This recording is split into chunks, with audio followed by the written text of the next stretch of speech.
Bom dia, bom final de semana, bom sábado. Então vamos a mais um estudo do céu e inferno e retornaremos hoje ao purgatório, né? Estamos aí. Não sei qual é a Um pouquinho página melhor. qual é a página que estamos?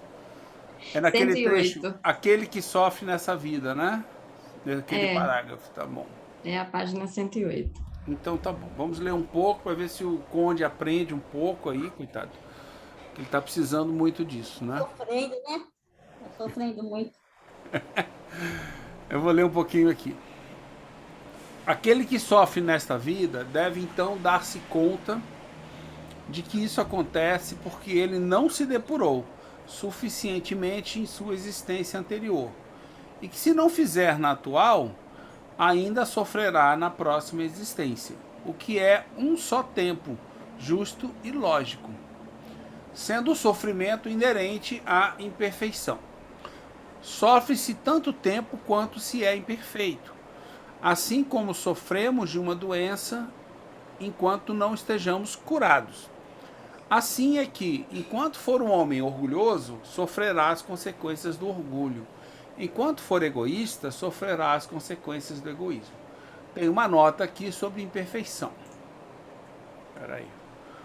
Vou ler para vocês. Até eu também estou precisando, porque eu preciso aprender. Eu sou um ser perfeito, então eu preciso saber o que é imperfeição. Eu vou estudar na teoria aqui. O mal moral difere do mal físico.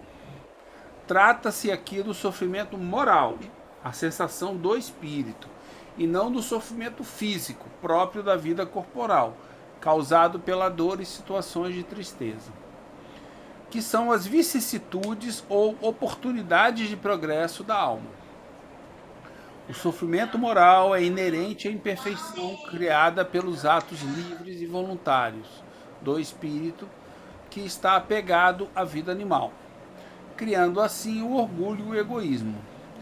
Unicamente quando há essa responsabilidade, ocorre a condição inerente de sofrimento moral. Ou seja, só acontece quando isso acontece. Quer dizer, sofrimento moral não é legal isso, né? É uma lei, não tem outra causa.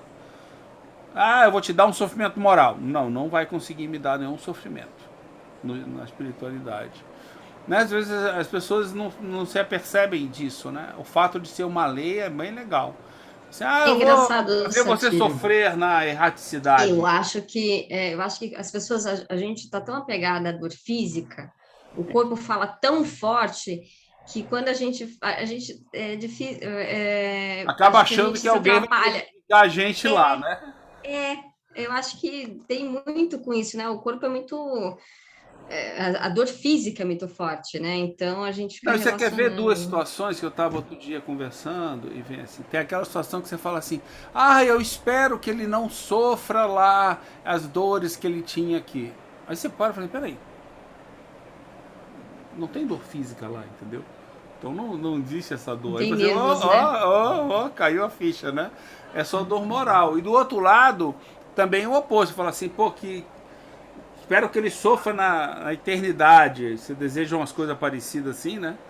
E aí você fala, também não tem como. Eu não tenho como fazer alguém sofrer, entendeu? É, Eu não tenho como fazer alguém, muito menos na cidade, no mundo espiritual, né? Aí você fala assim, então só dá para sofrer se a própria pessoa ocasionar o sofrimento para ela. Esse é o pior sofrimento que pode existir e é o que a gente mesmo faz com a gente, né? Então, mas paciência. ao mesmo tempo, eu acho que é libertador, porque se você for pensar que assim, você pode causar dor física, você pode causar desgosto, mas você não causa sofrimento, porque é algo que a própria pessoa impõe para ela, também é libertador, né? Por pensar, Justamente. Não, pois é, isso é não tira a tua libertador. responsabilidade. Vê bem, Não o tira. problema é o seguinte, é que você, ao não fazer o bem, eu acho que essa é a mudança de paradigma. Quando eu não faço bem, não é que eu estou fazendo mal para o outro, é que eu passo a fazer o mal para mim. É mais básico, entendeu? Muito antes do outro ser atacado, eu já estou fazendo mal para mim, né? E aquele velho problema, ontem eu tive uma discussão sobre isso com uma pessoa. E ontem eu peguei a Rosângela no estudo do Livro dos Espíritos com essa fala, que é a fala do bom. Bom não é o bem. O que é bom não é o bem. O bom e ruim é uma coisa. Tá ligado à carne. O bem é outra coisa. Entendeu? Então, assim, às vezes a gente se embanana nos pensamentos e acaba falando e mostrando que a gente está acreditando numa coisa diferente do que a gente está estudando. Para tomar Olha cuidado. que coisa que eu acho que é bem uma coisa que eu sempre procuro pensar. Quando eu faço minhas confusões, eu falo, mas peraí, deixa eu pensar uma coisa. Nós vemos pessoas vivendo uma situação bárbara física. Dinheiro, Nessa vida. Nessa vida. nessa vida, vamos dizer, coisas materiais. Então, a pessoa tem família, tem dinheiro, tem uma mesa abastada, enfim, viagens.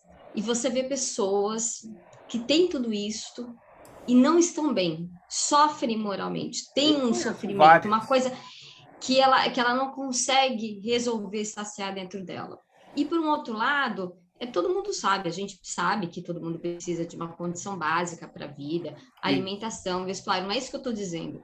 Mas você vê pessoas, às vezes, numa situação de muito mais de penúria, né? De situação material ruim em relação a outras pessoas, mas você vai lá, ela está sempre animada, querendo fazer as coisas, ela tem um estímulo de realização no bem, né?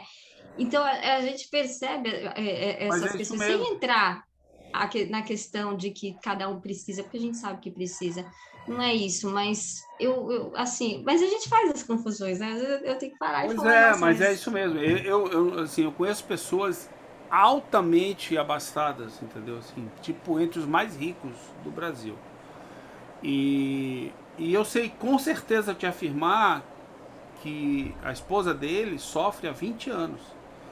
E não há no mundo, não há Natal em Nova York, não há presentes para os filhos, que são 3 filhos, que são amigos meus, entendeu? Não há nada no mundo que faça essa pessoa parar de sofrer. Ela sofre diariamente, constantemente. Aí você fala assim, por quê? Falta alguma coisa para ela? Não. E aí? Aí você fala assim, pois é. Eu falei, pois é. Então, sabe? Então, realmente, o que eu posso fazer? Nada, eu não posso fazer nada em relação a ninguém, nem o mais pobre, nem o mais rico, em relação a esse aspecto do sofrimento. É com a pessoa. Aliás, nem o marido dela pode fazer. Que se pudesse, acho que já não teria feito. Há quanto tempo que ela sofre muito, entendeu? Ela é uma amiga da minha mãe. Sofre demais. É uma amiga da nossa família. Eu gosto muito dela. Mas eu falo pra minha mãe, falei, mãe, não adianta. Ela quer sofrer, entendeu? Ela que tá sofrendo. Não dá.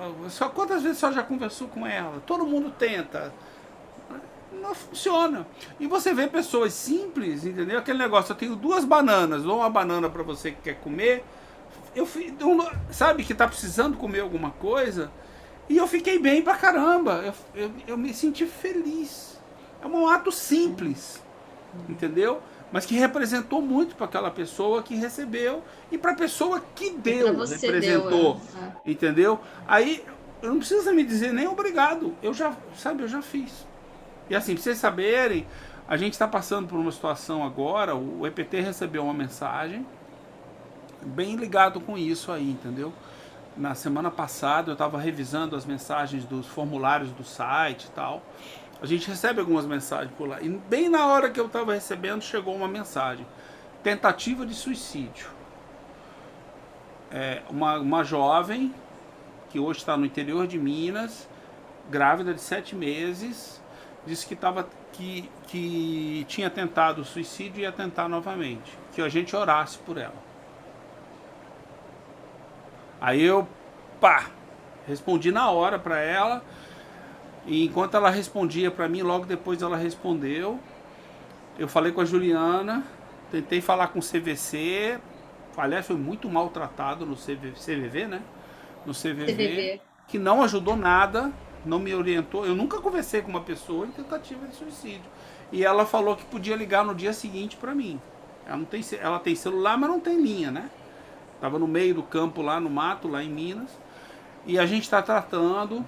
O Roberto tá ajudando, a Juliana tá ajudando. Ela já recebeu uma cesta de comida, vai receber coisa pro bebê, a gente tá vendo. O Roberto tá vendo agora com o pessoal de Santos um gás para ela poder ter como cozinhar, né? Então a gente tá conseguindo fazer aí. E assim, ela era uma pessoa completamente sem esperança no momento que eu conversei com ela. E só o fato de eu conversar com ela e mandar um trocadinho para ela, falar, pega um trocadinho aí e come alguma coisa. Você tá dia sem comer, então come alguma coisa. Aí ela foi na lotérica e na lotérica indicaram uma moça que tem roupa para passar, que paga R$ 50 para ela passar o dia inteiro passando. Uma cidade pequena. Aí a moça da lotérica falou, ela foi lá, aí já estava mais animada. Aí ela foi lá, pegou, soube disso, foi lá, conseguiu o empreguinho. Cada 15 dias ela vai lá passar o dia, aí a mulher dá café da manhã para ela, almoço para ela, e ela passa o dia inteiro passando roupa. Cada 2 semanas, né? Mas aí você já nota o ânimo, a felicidade da pessoa de conseguir trabalhar, de conseguir fazer alguma coisa. Ah, eu já posso, e aí com esse dinheiro eu consigo comprar algumas fraldas, alguma coisa, alguma comida. Quando eu tiver, eu vou ter o Bolsa Família. E eu falei, calma, a gente vai te mandar uma cesta. E consegui mandar uma cesta para ela. E vamos, o pessoal de Santos está mandando um gás para ela. Vamos agora a gente vai ver a coisa do bebê, entendeu? Que ela já tem uma comida para alguns dias. Tinha um cara muito grosso lá que vendia para ela a cesta, que acabou se sensibilizando, não só vendeu mais barato a cesta, como deu mais coisa para ela. Aí é que, olha que legal, nesse momento é que a gente vê o quanto que a cooperação é importante. Porque, de repente, ela estava se sentindo só. Eu só startei e todo mundo foi se juntando, e ela mesma foi. Aí ela mudou o humor dela, mudou a cabeça dela, se ajudou, tá buscando trabalho. Hoje ela falou comigo agora há pouco, o Roberto vai falar com ela daqui a pouco. Hoje ela já tá catando coisa para poder vender, já ganhou ânimo, até porque não tava até sem força, né, coitada, já tinha muito. Então, sentir-se só é muito difícil. Mas aí ela começou a conversar comigo, falou, se quiser conversar, aí ela começou a falar, eu vou ter que estudar agora, mas vamos conversar. Ah, porque eu li aquela obra e lá do Nosso Lar e eu não entendi, teve coisa que eu não entendi, ainda mas eu gostei. E aí eu vi uma outra, não sei do que. Aí eu falei, aí ela falou que lê no celular, né? Eu falei, tá bom, vou te mandar as obras para você ler. Mandei um áudio orientando ela. Falei, depois do estudo, eu vou mandar uns vídeos do YouTube. Ela falou, de vez em quando eu consigo ver um vídeo lá no YouTube, porque eu acho que tem internet popular, né? Sim, das cidades, né? A cidade, na própria prefeitura. A cidade dela é Montezuma. Ela não é dela. Ela está morando em Montezuma, em Minas, fronteira com São Paulo. Ela era de São Paulo. Montezuma? Montezuma. Primeira vez que eu ouço falar isso. É minúscula, né? Pelo que eu vi lá, tem uns 5 mil habitantes. Se tiver isso. Deve ter mas o nome, né? Nome curioso, Montezuma. É Montezuma. Aí é minúsculo, você acha no Google a cidade dela, eu achei no Google.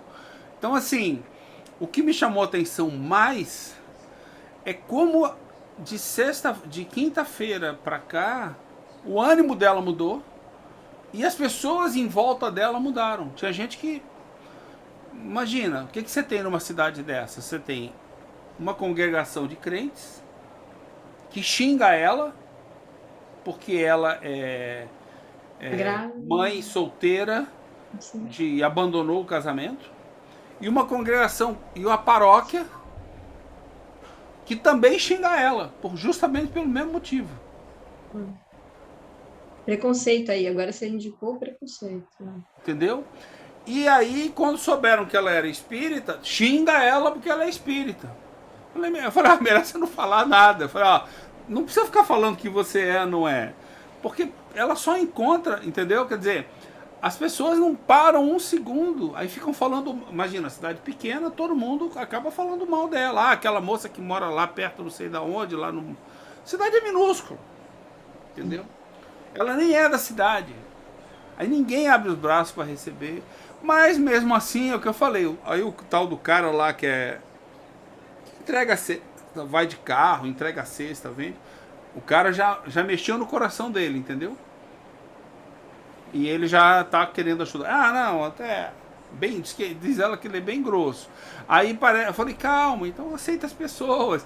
Aí as coisas estão acontecendo. Aí a mulher já gostou do trabalho dela, já vai contratar ela, vai indicar ela para outras casas. Ela falou, pô, daqui a pouco eu consigo mais uma casa, mais duas casas, quem sabe eu já vou ter R$300 por mês. Falei, pois é, calma, as coisas acontecem. E graças a Deus eu não falei, eu não vou perguntar para ela, né? E aí tá pensando em se matar? Não vou perguntar para ela, mas ela mudou o tom dela, entendeu? Eu conversei com ela agora de manhã cedo. Então, assim, a gente percebe, entendeu? Percebe que a felicidade, o sofrimento, ela com certeza sofre pelos erros que ela cometeu, mas eu não posso fazer nada.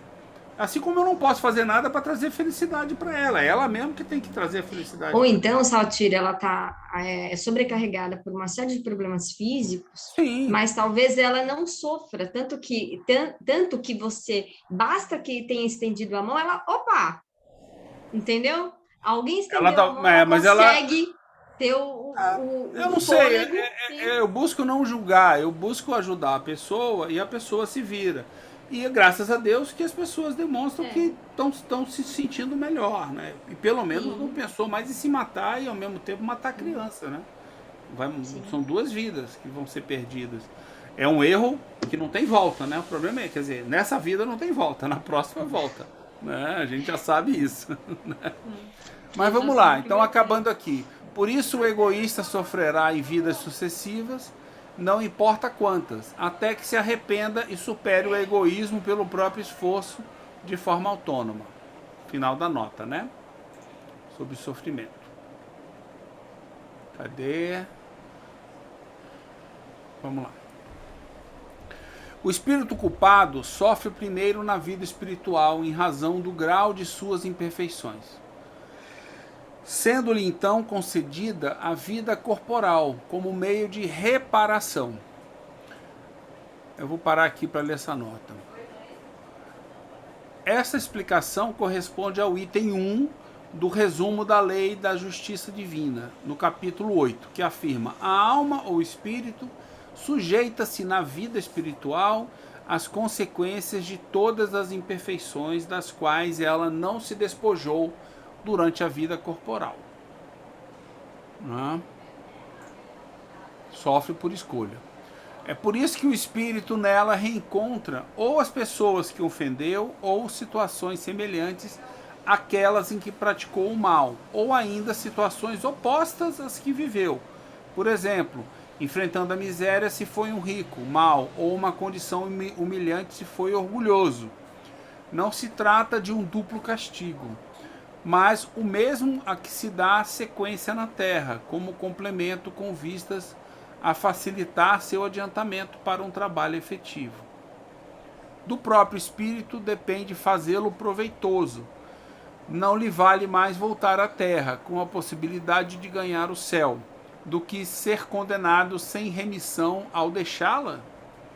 Essa liberdade que lhe é concedida é uma prova da sabedoria, da bondade e da justiça de Deus, que deseja que o homem deva tudo aos próprios esforços, sendo assim o artífice de seu futuro. Desculpe. Se é infeliz, se o é por um tempo maior ou menor, que não se queixe, senão a si mesmo. O caminho do progresso lhe está sempre aberto. Nota: a reencarnação é uma necessidade para todos os espíritos progredirem livremente, e as vicissitudes estimulam a conquista das faculdades e das qualidades da alma. Mas, em sendo evolução voluntária, autônoma, cada um a aproveita melhor ou pior. Quem estaciona, ou, em virtude do apego, cria para si orgulho e egoísmo, amplia o número de vidas e vicissitudes. Para todos, mesmo os imperfeitos, a felicidade é a conquista pelas boas obras. Deixa só eu comentar uma coisa que eu achei interessante aqui, que assim, pelo menos foi o que eu li isso e passou pela minha cabeça.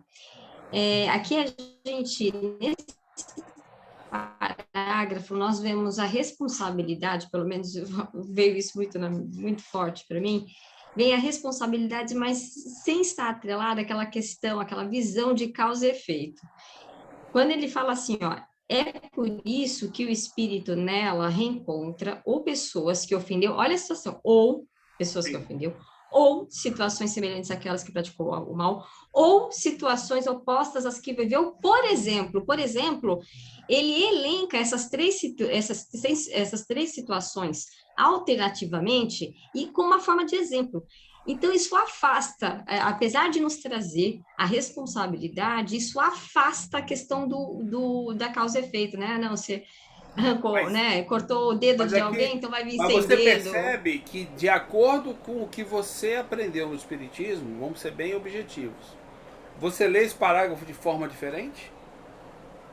Se você tiver pegado as ideias dogmáticas, você fala o seguinte, ó, tá vendo? Ó, eu posso ser condenado a vir pobre.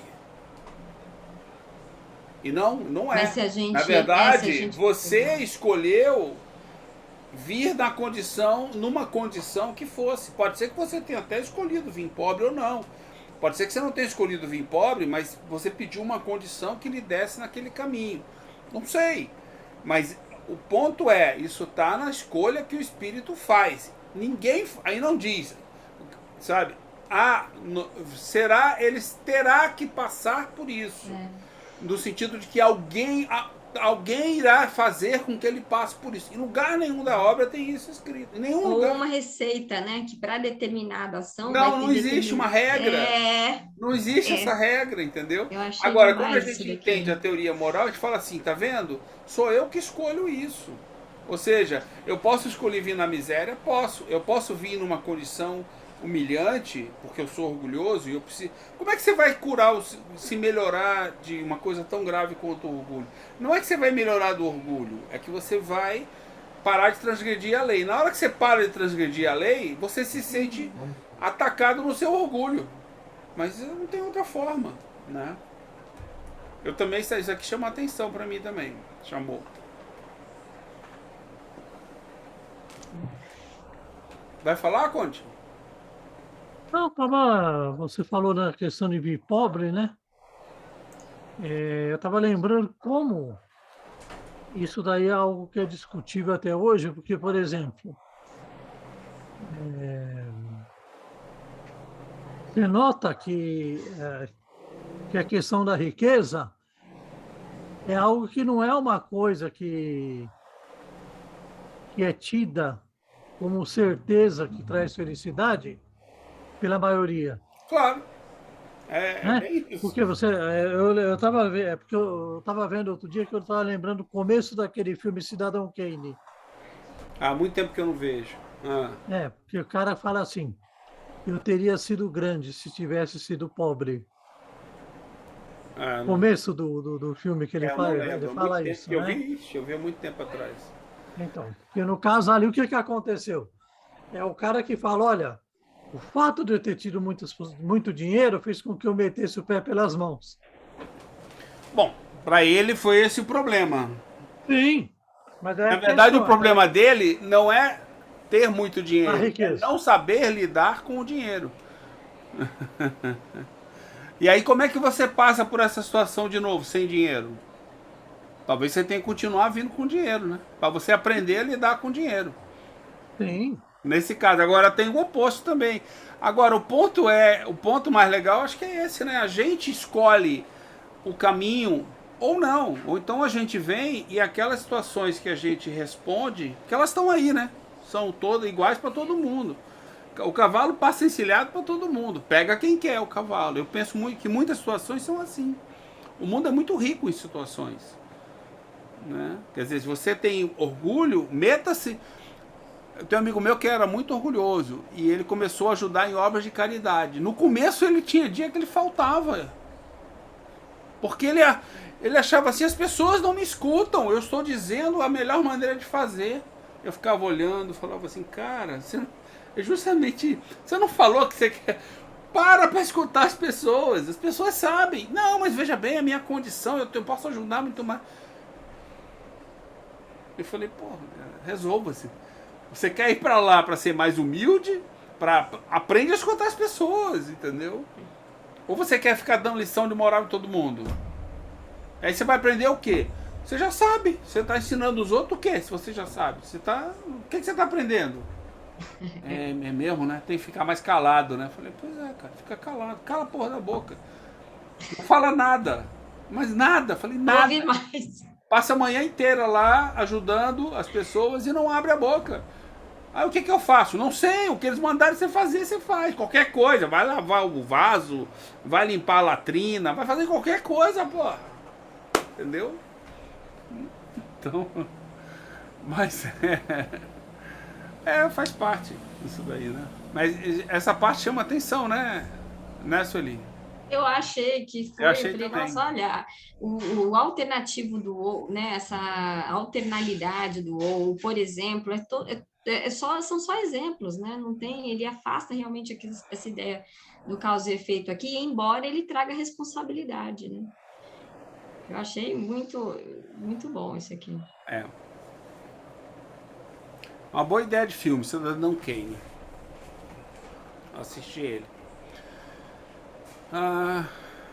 Vamos ler mais um pouco. Se considerarmos quão grande é o sofrimento de certos espíritos culpados no mundo invisível, quão terrível é a situação de alguns e as ansiedades de que padecem, e o tanto que tal posição torna-se mais penosa pela impossibilidade em que se encontram de enxergar o fim desses sofrimentos, poder-se-ia dizer que a vida deles encontra-se no inferno.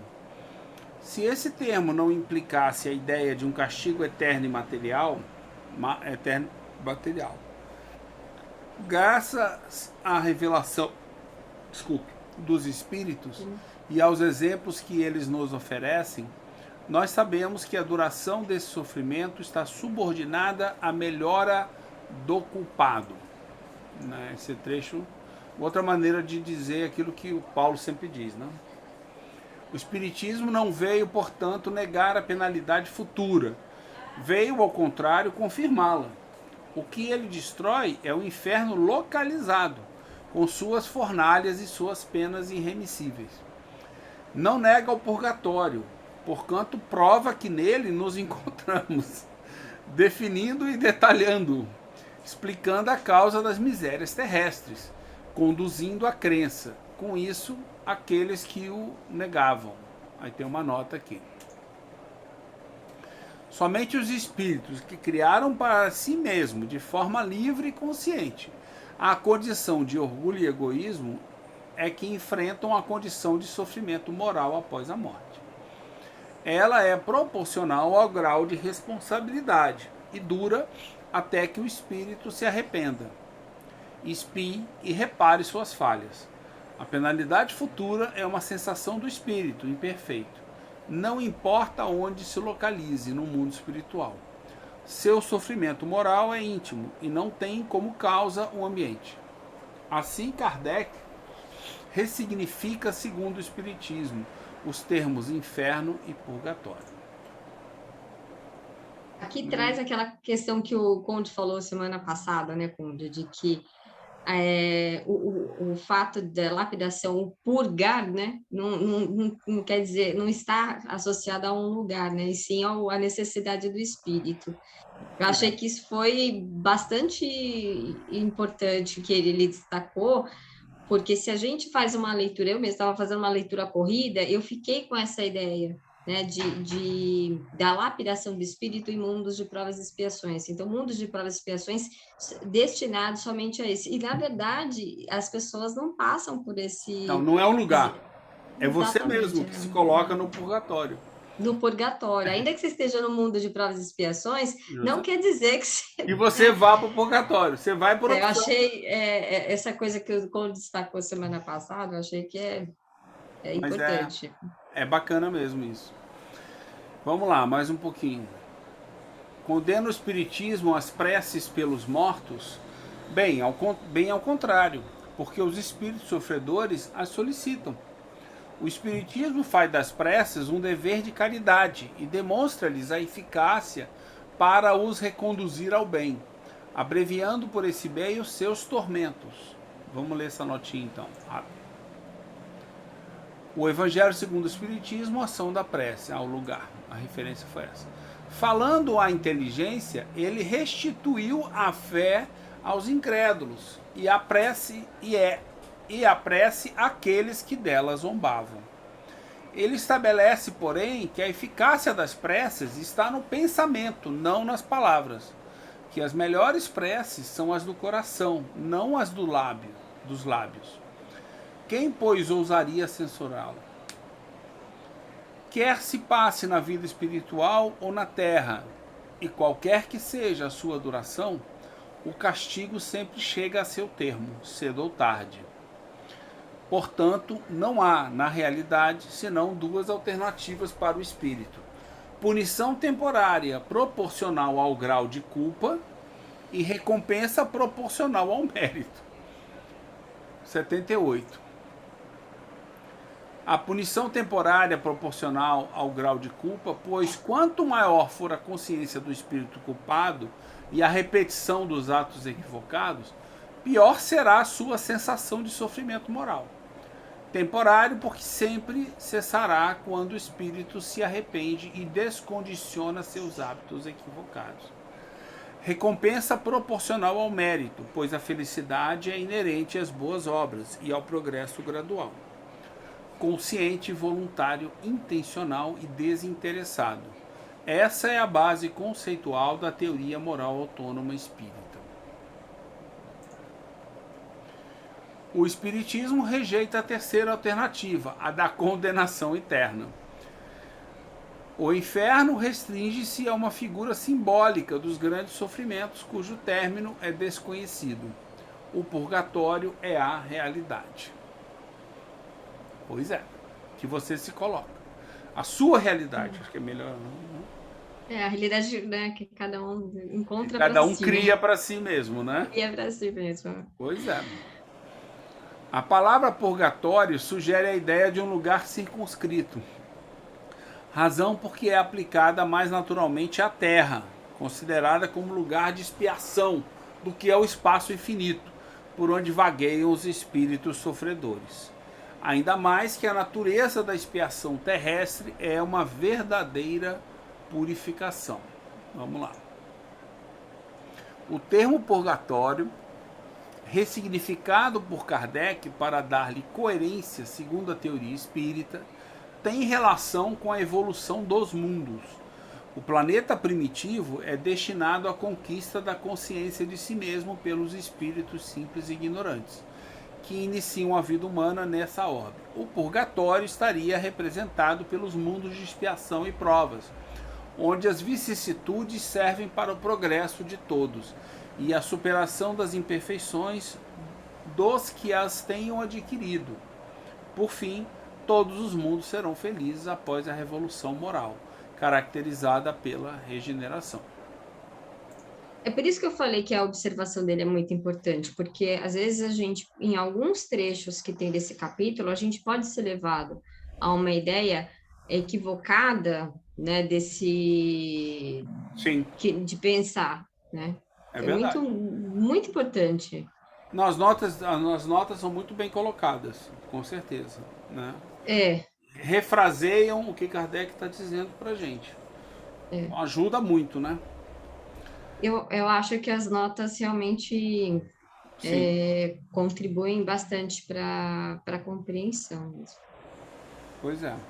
Mas assim, é só você começar a dirigir com cuidado que esse purgatório das multas vai sumir da tua vida, amiga. Relaxa.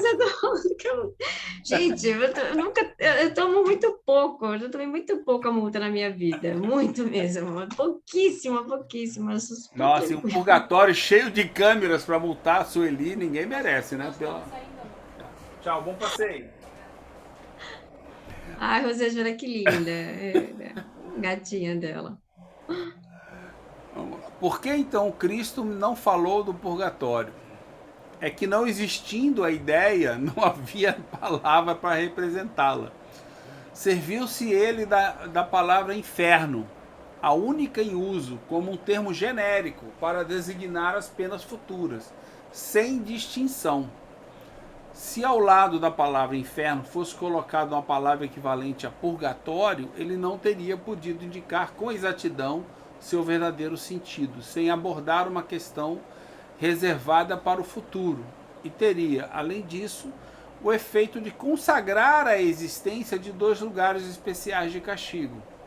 O inferno, em sua acepção geral, evocando a ideia de punição, continha implicitamente a ideia do purgatório, que não é senão uma modalidade de punição. O futuro devendo esclarecer os homens sobre a natureza das penas. Deveria, por essa mesma razão, restringir o inferno ao seu valor correto. Dado que, passados 6 séculos, a Igreja houve por bem suprir o silêncio de Jesus, decretando a existência do purgatório. É porque ela julgou que ele não havia dito tudo, porque não se daria com outras questões o que se deu com esta. E aí veio André Luiz e criou o umbral, que junta os dois. Tem os vales... Umbral, eu já ouvi falar, eu nunca encontrei mesmo a menção do umbral por Kardec, né? Não existe. Uma invenção total do André Luiz, né? Eu acho que o umbral nasceu com o André Luiz, o Conde pode ajudar a gente de repente. Né? Ou seja, nasceu com o André Luiz. E aí ele foi... Fico numa dúvida, viu? Eu fico numa dúvida se nasceu com ele ou se nasceu com a FEB. Sim. Faz sentido. Não, eu vou dizer mais para você. O umbral, eu vou te dar um exemplo. Eu tenho uma obra, tá guardada aqui. É um livro, você deve conhecer, Conde. Só tem essa obra dessa pessoa. Eu não lembro o nome, autor. Mas ele fala sobre aqueles espíritos renitentes, os dragões. Já ouviu essa obra?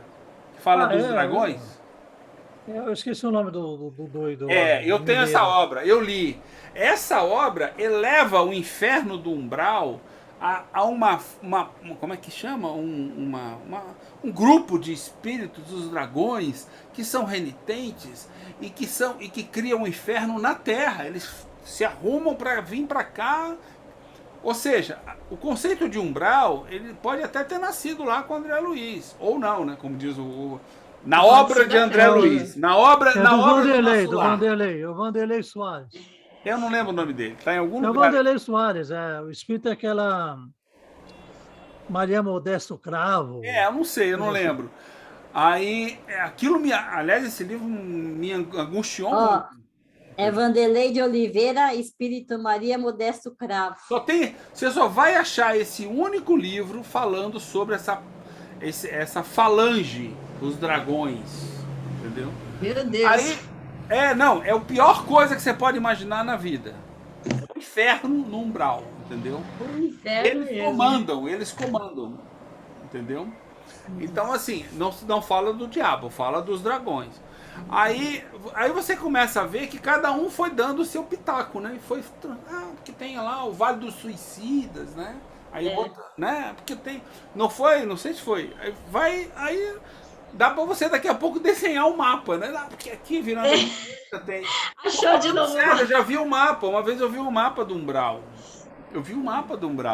Com essas citações assim. Tem um livro, como é que é o nome do livro? Meu Deus.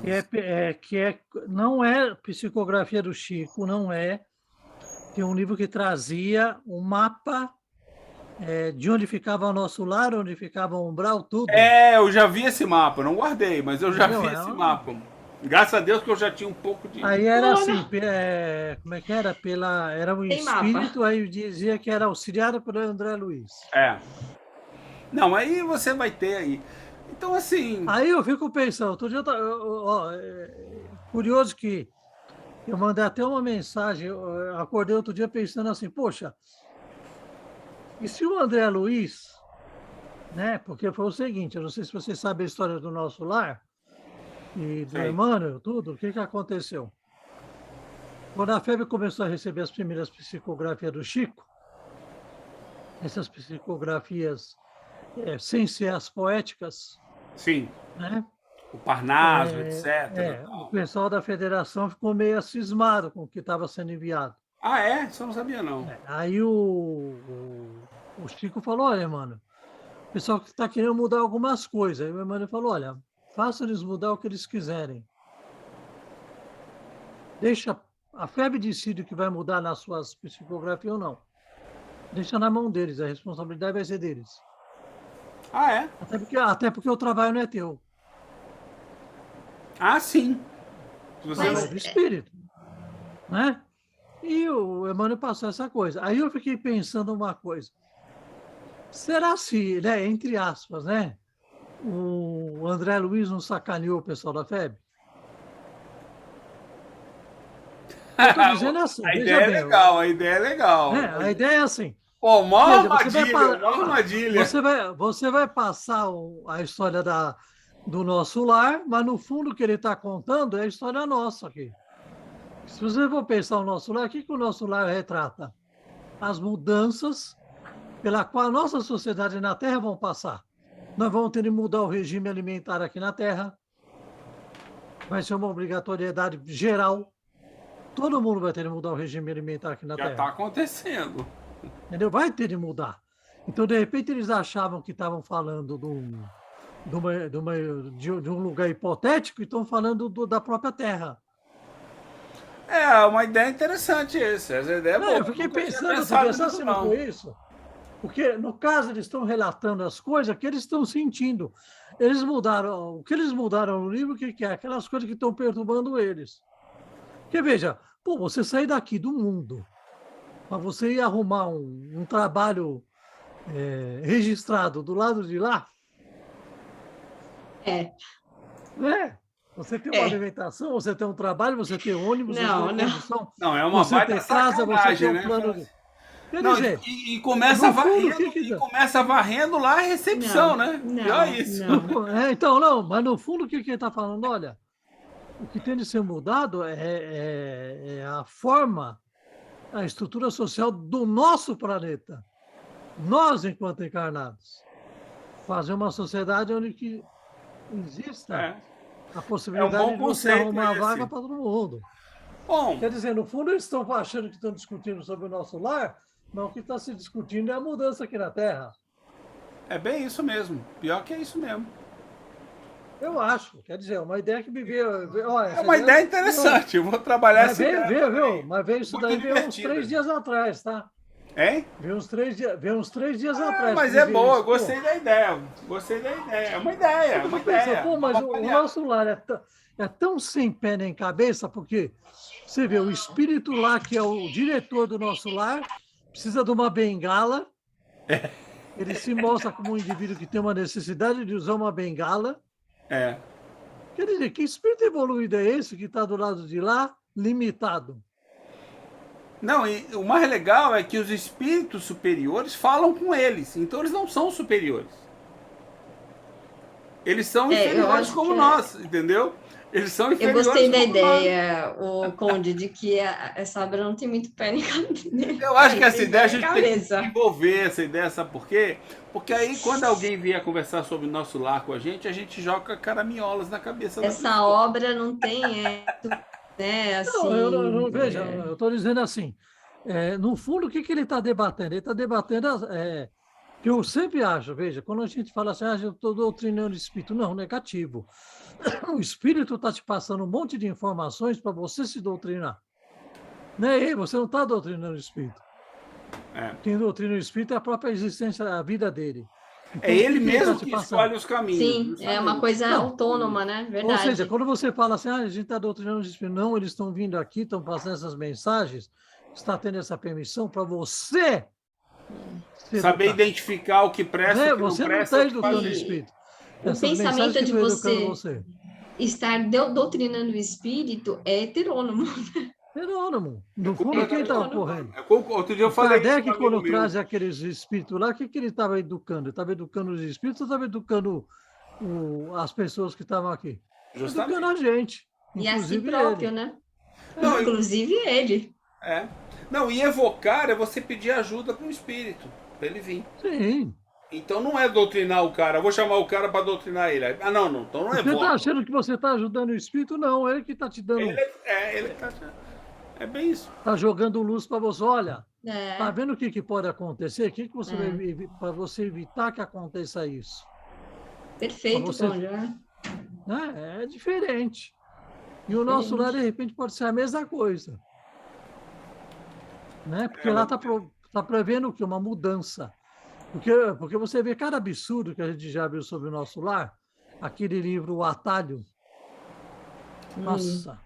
Não, é a ponte, acho que é o Atalho ou é a ponte, que é daquele Rostanguista que já desencarnou, que era a reencarnação do Esse eu já ouvi falar, mas não revolucionário conheço. francês. Então, ele pega e fala assim, Deus não é democrático. Deus Veja não é no nosso democrático. lar, Deus não é democrático. De repente ele jogou uma lei e fala assim, vai ter que mudar o regime alimentar. Então veio uma ordem do alto para baixo para todo mundo obedecer. E não teve votação, não teve maioria, todo mundo teve de mudar o hábito alimentar. Foi imposto por Deus. Aí ele coloca que então seria uma coisa heterônoma. Quer dizer, ele fala, não, olha, longe de mim, eu sou um cara extremamente democrático, mas o espiritismo não é democrático. Ele chega a essa conclusão na obra. Talvez a maior sacanagem A ideia que você lançou é boa. E aí, Tem que vamos trazer, começar o né? capítulo 8? Sim, só uma coisa que eu fiquei pensando aqui enquanto nós falávamos isso, né? Do livro dos médiuns lá atrás, né? Que quem recebe a mensagem mediúnica tem que estar ligado, né? Ao grupo do conteúdo para identificação se aquela mensagem, né? Tá assim de acordo com a fraternidade, com a autonomia ou não, né? Justamente para essa questão, né, Conde, do aprendizado da gente e percepção do que está sendo passado, o que vai formar as nossas atitudes, o que vai impulsionar aí. Então, eu acho importante, eu acho difícil, sinceramente, esse trabalho de análise das mensagens mediúnicas. Eu acho que se fosse tão fácil, nós não estaríamos vivendo hoje essa situação de ter que recuperar o sentido, né, o do espiritismo, O Atalho é o nome do livro, achei aqui, ó. mas eu acho que é necessário esse trabalho que a gente... Tem que restabelecer, né? Agora, é o que eu falo sempre, assim, eu não sei, minha opinião, porque eu nunca nem participei de um grupo mediúnico, né? Já até estudei o livro dos médios. Mas eu acho que tem que se ter uma postura, como você falou, de estudo, de aprendizado. Não só para a gente aprender, mas para a gente ajudar o espírito a aprender. E aí você tem, eu fico pensando assim, chega um espírito e me fala alguma coisa. Legal, aí eu pego o que ele falou, seja escrito, falado, não interessa, e começo a analisar aquilo. Se faltou elementos, eu evoco ele e continuo a conversar com ele. Ó, vem cá, você falou tal coisa. Eu fico pensando assim, o objetivo é a gente entender a situação que está acontecendo, mas dentro da teoria moral, entendeu? E não, senão vira fofoca. Olha que coisa interessante que o Conde... Vira fofoca, não, porque você vê o espírito que ele está sofrendo, o que isso leva você a ganhar o quê? Sabe, eu não ajudei o cara, porque ele está sofrendo. Não, dá uma água para ele. Primeira coisa, toma uma água aí. Aí o que mais? Não, vamos ver o que mais ele quer. Não quer um filezinho? Toma um filezinho aí também. Pelo amor de Deus, já me falaram umas situações assim, eu fico, meu Deus. Hoje em dia eu fico lembrando, né, falo, não pode ser que seja assim, né? Eu não sei como é, né? Mas eu fico pensando como deveria ser. Vamos estudar junto. Na medida que a gente pergunta, a pessoa vai respondendo, ele vai compreendendo as coisas de forma diferente. Aquela história daquele espírito lá no trem, né? Aquele é um excelente exemplo. Outro dia eu usei com um amigo meu, né? Que ele foi perguntando, não, porque eu fui de uma cidade para o outro, o cara se achava vivo. O espírito se achava vivo. E ele percebeu que, será que eu não estou vivo? É por isso que as pessoas não falam comigo? Ele não tinha se tocado. Entendeu? Mas não adianta você chegar para ele e dizer, você não está vivo não, cara. Você não sabe o impacto, né? Quer dizer, que vai haver. A pessoa pode se cair em negação, sumir sabe, e não voltar mais para ser ajudado. Então, é complicado isso aí, entendeu? Mas temos que restabelecer essa confusão aí que fizeram no mundo todo, né? Mas a gente aqui também No mundo todo. Vamos restabelecer. Tem tradução dessas obras para não sei quantas línguas. Eu publiquei hoje eu publiquei uma coisa, por causa de 2 ou 3 coisas que aconteceram no último mês, nos nossos grupos de estudo. Aí eu publiquei hoje uma leitura de ontem, do Livro dos Espíritos, na introdução, que fala, pode ir lá no Facebook, que fala sobre eu li. a seriedade com que você tem que levar os estudos espíritas, entendeu? E dá um puxão de orelha em muita gente, sabe, de forma geral. Mas é um excelente conselho, do tipo, olha, você tá lendo, é seriedade e perseverança. É o trecho um trecho de um item, esqueci o número, acho que 8, item 8, da introdução de Kardec, no Livro dos Espíritos. Entendeu? Porque as pessoas têm que levar mais a sério os estudos. E tem que ser persistente. E não acreditar que, não, já estou sabendo, vamos passar, vamos adiante. Entendeu? Quer dizer, e você não estuda para os outros, você estuda para você. E ele fala sobre essas questões todas lá. Ontem, quando eu ia lendo, eu ia vendo assim, falei, meu Deus do céu. E o exercício de reflexão, né? Às vezes eu acho que a gente faz, eu pelo menos, que nem uma vez você falou, eu tenho uma facilidade. Se eu pegar esse livro aqui e ler do início ao fim, eu vou fazer rapidamente.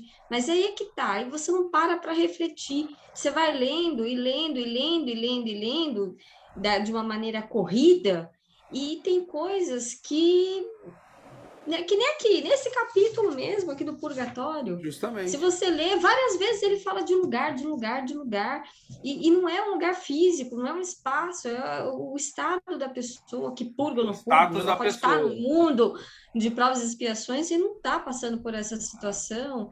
Mas a gente, né, se você não para um pouco e faz uma reflexão, e então esses grupos, né, que nem a gente vem e falam que nem o Conde, né, vocês todos, não, e tal cada coisa, um a tem gente uma vai visão pensando. diferente.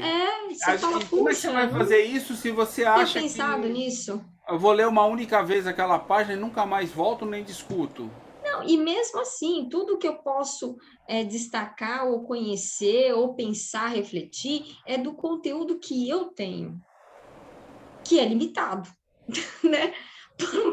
Que ele sempre vai ser limitado, não tem jeito, por mais que aquela pessoa seja, nossa, já leu não sei quantas obras, leu tudo na vida, viveu a vida inteira só de estudo, tem um conteúdo limitado, não tem jeito. Não sei, aí vai de cada um ter esse entendimento e seguir estudando da maneira que achar melhor, isso é com certeza. Mas que tem gente que se acha, porque leu uma vez todas as obras de Kardec, eu já li todas. Eu falei, então podemos discutir sobre cada uma delas. Então vamos lá. Eu e meu Kindle, né? Aí você abre o Kindle e fala, eu tenho uma dúvida numa parte, eu queria ver se você me ajudar. Eu vi um cara fazer isso uma vez, lá no Rio de Janeiro. Dúvidas. Ele acha que, amigo meu, eu vi um amigo meu, o Guilherme. Aí eu estudava com o Guilherme no centro, lá no Leblon. Aí eu gostava dele. A chefe dele eu não gostava, que era responsável pelo departamento no centro, né? Mas aí eu gostava muito. E eu acho que o Guilherme, ele é um cara muito bondoso, é um jovem, né? Tem uns 30 anos de idade, 35 anos mais ou menos. E ajuda causas sociais, mas está lá no meio de um centro bastante heterônomo, né? E aí, num certo estudo, eu estudei uma vez e meia o Livro dos Espíritos com ele, né? Lá no centro. Estava no Rio, eu ia estudando com ele. Falei, vou estudar. Mal não faz, né? Eu gostava de estudar. Aí, teve um dia que eu acho que ele tava com a pá virada, entendeu? Sabe aquele dia que você não tá legal? E aí teve uma situação que a gente tava... E tinha eu e mais uns dois que adorava puxar debate. E o resto todo odiava. Sabe? Puta, abriram a boca de novo. Porque não gosta de discutir. Não, vamos ler. Os caras falavam assim, entendeu? Vamos ler, nós estamos muito parados nesse ponto. Falei, Aí, num dia desse, ele virou para uma pessoa e falou assim, olha, ele armou de propósito, ele fez isso. Falou assim, olha, eu estava pensando aqui, como vocês já estudaram, boa parte de vocês já tem diploma do Evangelho, porque eles querem diploma, né? Então eles têm diploma lá. O centro dá diploma para as pessoas. Estou falando sério. Estou falando sério. Foi a primeira vez que eu vi alguém ganhar um diploma. Me cobraram os meus diplomas também. Eu falei, eu não tenho diploma porque eu nunca recebi um diploma, mas se quiser eu arrumo uma carta dizendo tudo que eu já fiz, já estudei no centro meu, lá em Florianópolis. Isso eu arrumo fácil. Tem, viu? Não Sabe que precisa. isso daí que criou foi as federativas. Eu sei. Federativa E lá eles começaram a não criar estudavam o ERG, tá? Eles se recusavam, estudavam a obra original, já achei bom. Aí ele vira, ele tava com a pá virada. A gente começou a conversar e daí o pessoal deu essa cortada e ele não tinha falado nada ainda. Aí ele tava da pá virada. Ele virou assim, olha, eu queria aproveitar que a gente está debatendo, vamos dar uma paradinha aqui que eu queria ver. Eu sei que boa parte de vocês já estudaram, estão diplomados no Evangelho. Todo mundo adora o Evangelho, né? Aí ele puxou uma pergunta do Evangelho que estava ligada àquela parte do Livro dos Espíritos. E jogou a pergunta no meio de todo mundo. Então, já que vocês sabem, né? Então, eu queria uma ajuda de um monitor pedindo ajuda para os alunos que já eram formados. Aí ele fez uma pergunta daquelas que só vai saber responder quem tem entendimento, entendeu? Óbvio, quem leu não sabe nada, entendeu? Ficou todo mundo boiando geral.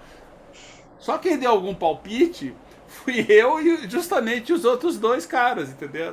Um senhor que é arquiteto, que eu sei que ele é arquiteto, e um outro que ia ser terno e gravata. Eu acho que o cara era advogado, não tenho certeza, mas era ligado à justiça. Não sei o que ele era. Aí nós três a gente ficava, cada um numa ponta da sala, jogando bola, entendeu? Pá, joga a bola para um, o outro responde. E o pessoal agoniado, porque a gente estava discutindo, estudando, e os outros, sei lá, estavam puto da cara, porque eu não evoluía da questão, entendeu? Já lembra essa questão, vamos embora para a próxima. Que a gente falava assim. Aí ficou todo mundo calado. Falei assim, não, então, quem sabe a gente estuda um pouco. Então vamos ler o livro. Aí ele puxou o Evangelho, lemos o trecho, puxou as perguntas, lemos as perguntas e começamos a debater. Acabou a aula, né? Porque lá é aula. A gente conseguindo debater esses pontos. Aí algumas pessoas participaram e trouxe um pouco de humildade pro pessoal para saber o seguinte: não adianta você ter o diploma do Evangelho se você não sabe nem do que está se falando, entendeu? É isso mesmo. A mensagem, eu falei, pô, tu foi. Ele falou, não, hoje eu tava com a macaca, hoje eu tava assim, hoje eles me pegaram num dia ruim. Eu falei, eu vi, a porrada que você deu foi bonita. Mas tá vendo? Num dia ruim não foi tão ruim assim. Não foi tão ruim assim. Ele saiu, eu falei, e aí? Eu saí mais aliviado. Eu falei, pois é, você num dia ruim não nem toda porrada, né? Nem toda porrada te atrasa. Algumas te jogam pra frente, né? É bom, tem umas que te jogam pra frente, com certeza. Vamos lá, temos mais meia horinha para a gente ler um pouquinho das doutrinas das penas eternas. Nossa, penas eternas agora, hein? Agora vai direto na garganta. Vamos lá. A crença na eternidade das penas perde terreno diariamente, de tal forma que, sem ser profeta, cada um pode antever o seu fim próximo. Ela foi combatida por argumentos tão poderosos e peremptórios que parece quase supérfluo dela nos ocuparmos daqui para frente, bastando deixá-la extinguir-se por si. No entanto, não se pode ignorar que, por mais caduca que seja essa crença, ainda é o cavalo de batalha dos adversários das ideias novas. O ponto que eles defendem com mais obstinação, porque é uma das frentes mais vulneráveis e porque preveem as consequências de sua queda. Sob essa ótica, a questão merece um exame sério. A doutrina das penas eternas, assim como a do inferno material, teve a sua razão de ser enquanto essa crença representasse um freio para os homens, pouco avançados intelectual e moralmente. Vamos ver a nota. Os dogmas foram criados no início da civilização, quando as massas eram constituídas por espíritos simples e ignorantes, nativos da Terra. As elites que se formaram eram representadas pelos espíritos inteligentes, mas egoístas e orgulhosos, exilados de um planeta que passava por sua regeneração.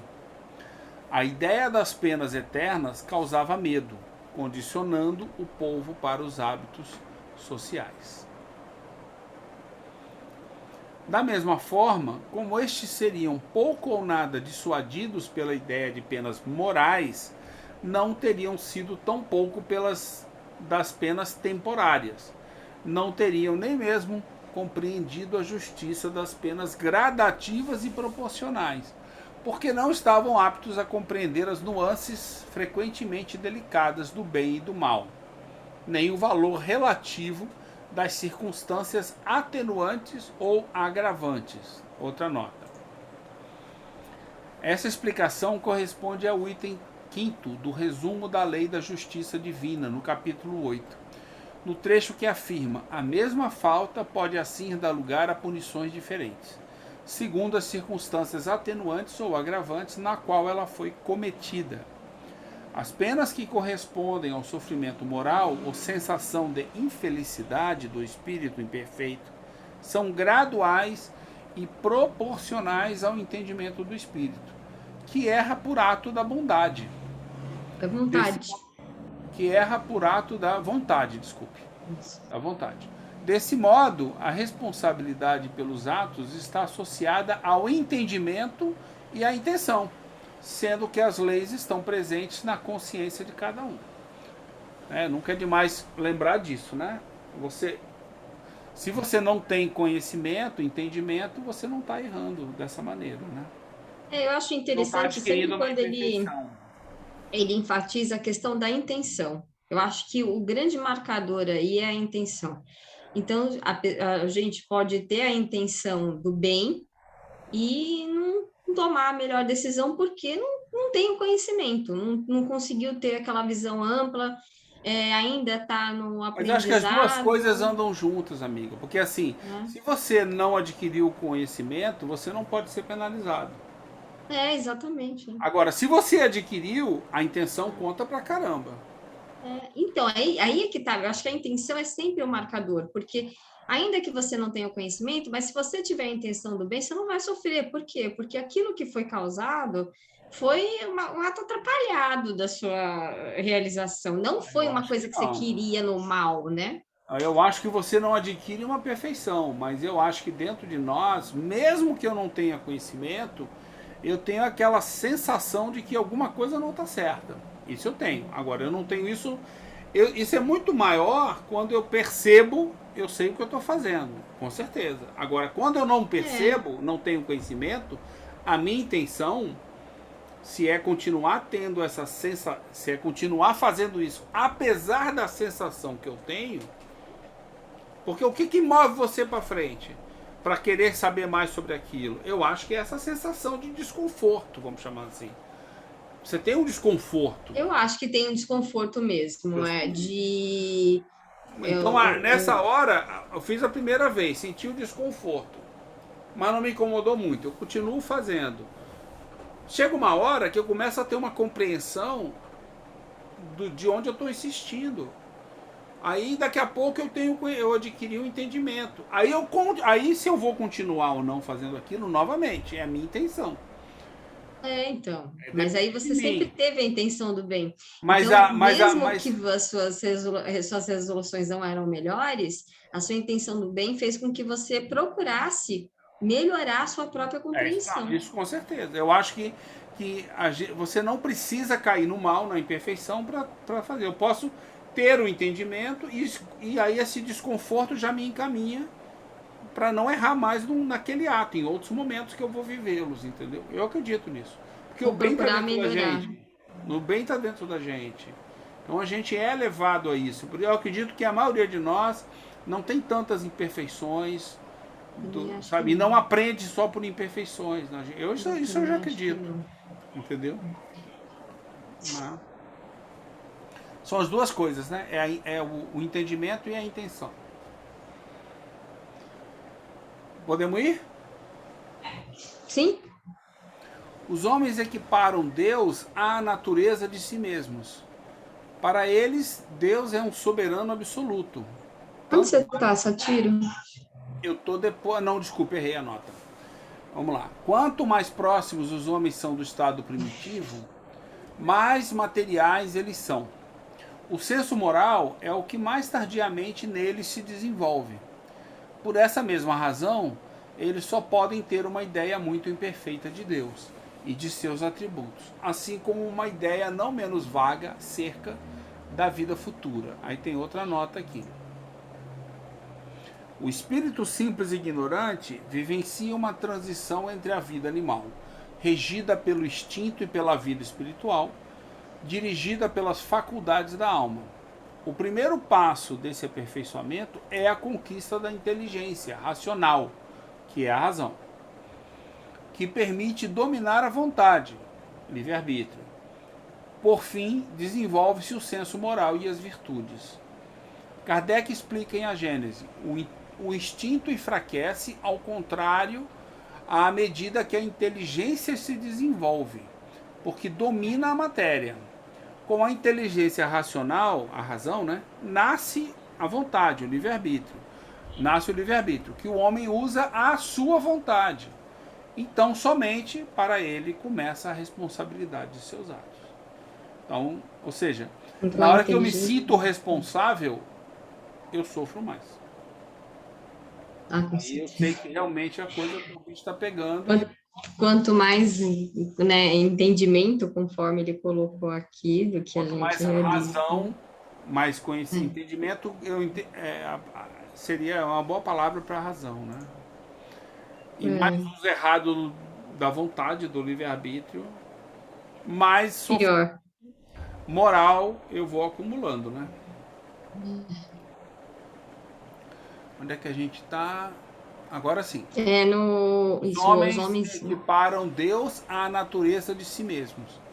Para eles, Deus é um soberano absoluto, tanto mais terrível porquanto invisível, como um monarca déspota, que trancado em seu palácio não se mostra jamais a seus súditos.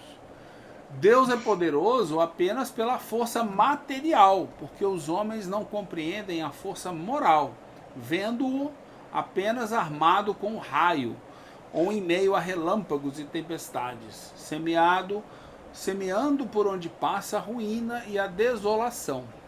Há exemplo dos guerreiros invencíveis. Um Deus de mansuetude e misericórdia não seria um Deus, mas um ser fraco, que não saberia fazer-se obedecer. No conceito da vingança implacável, nos castigos terríveis, eternos, nada havia contrário à ideia que os homens faziam de Deus. Nada que a sua razão rejeitasse. Implacáveis que eram eles mesmos em seu rancor, cruéis com os inimigos e sem piedade pelos vencidos, Deus, sendo-lhe superior, haveria de ser ainda mais terrível.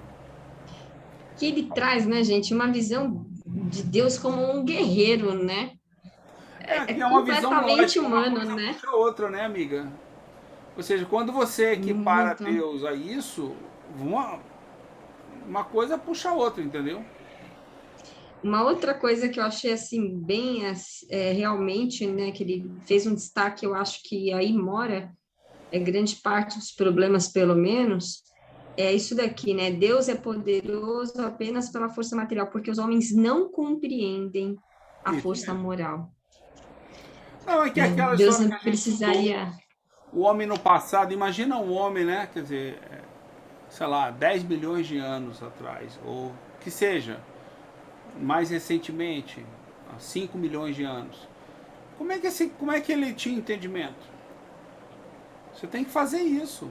Se você não fizer, você vai ser castigado por Deus. Ele é completamente material, entendeu? As próprias religiões passava-se só os dogmas, e eram poucos, porque só os privilegiados tinham acesso a Deus, entendeu? E que também poderiam sofrer, né? Estavam subjugados à lei do Deus, mas eles sabiam mais, eram mais reconhecidos. Então vai lá, ó, você não quer carregar essa pedra para botar na pirâmide aí, ó, tu vai tomar uma chicotada aí, cara. Você tá indo contra Deus, entendeu?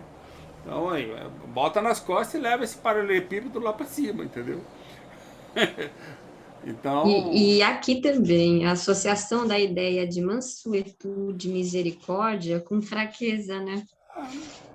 você Ele vê, coloca aqui, ó, um Deus de mansuetude e misericórdia não seria um Deus, não, e mas você um ser vê, fraco, é. e vê que hoje você tem muitas pessoas que veem assim. É verdade, Ele é essa tão é uma quietinho. Como questão. é que ele espera fazer alguma coisa dessa maneira? Entendeu? Ele não Como é que você vai castiga. conseguir que os caras façam as coisas se você não pune eles? Eu já ouvi isso, sabia? Já fui É gerente de vendas, o verdade. pessoal falava assim, como é que você não pune os vendedores? Eu falei, punir os vendedores? O que eles fizeram de errado, coitado? Assim, não, porque se você não ficar brigando com eles, o dono da empresa me disse isso. Eles não vão trabalhar e logo não vão vender. Eu olhei assim, Oi? eu falei, eu já tinha ouvido, eu pensei, né? Eu já tinha ouvido falar que isso existia, mas eu nunca tinha enfrentado, ainda mais o chefe, né? Falei, não, Oi? deixa que eles vão vender.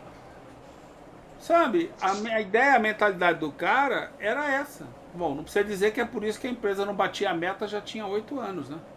É, porque na verdade você não tem um estímulo, né, para poder. O medo não Não vai vai. fazer E as pessoas que funcionar, né? estavam lá, na verdade, não sabiam Criatividade, vender. Aí você vontade. ensina a pessoa a vender, dá uma oportunidade, deixa ela trabalhar, dá.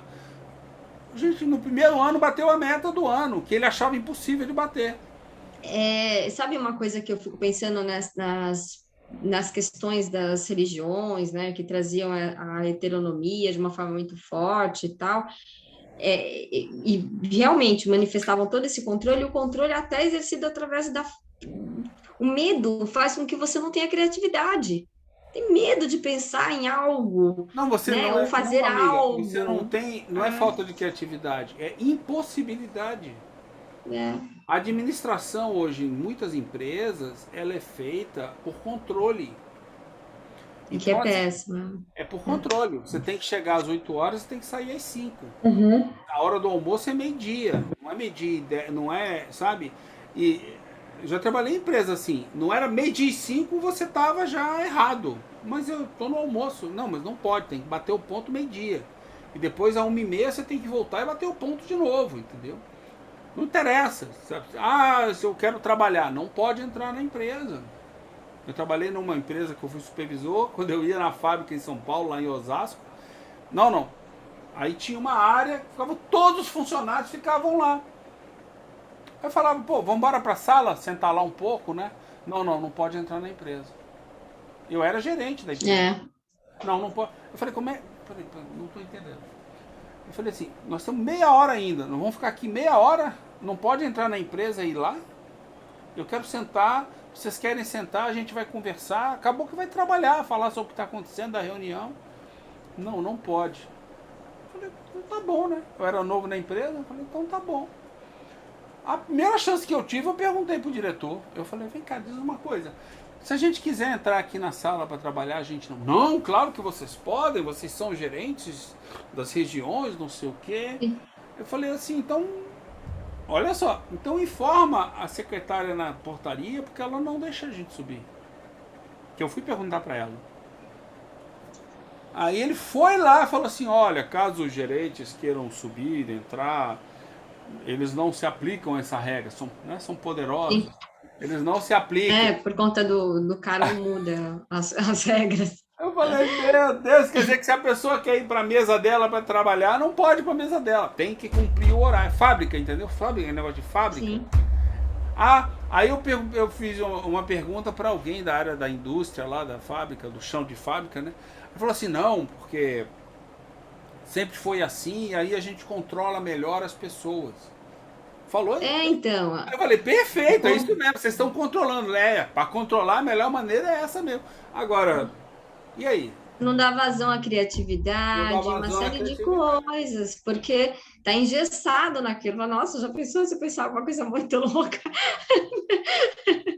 Não, é assim, e eu fui numa fábrica de japoneses no exterior, O japonês entra, sai. Você tem que mandar o cara para casa. O cara entra e sai a hora que quer. Não tem ponto. Não existe ponto lá. Lá o problema é o contrário. O cara lá, se deixar, o cara trabalha 15 horas. Você tem que expulsar o cara da fábrica. Senão ele vai embora 20 horas trabalhando. Que seja, mas o cara se realiza com aquilo. Aí traz ideia, é motivado, a qualidade do trabalho é muito melhor. Você já percebe esse tipo de coisa, motivação entendeu? é importante. Você percebe. Você percebe esse tipo de coisa. E o cara tá disponível, tá com boa vontade. Eu acho que não precisa trabalhar tanto, né? Porque mata a saúde do cara. Mas a decisão, novamente, é de cada indivíduo, entendeu? A decisão é de cada indivíduo. Você tem que estar preparado para não trabalhar. Tem gente que não consegue. Não, peraí que eu tenho que acabar aí. A pessoa não consegue parar de trabalhar.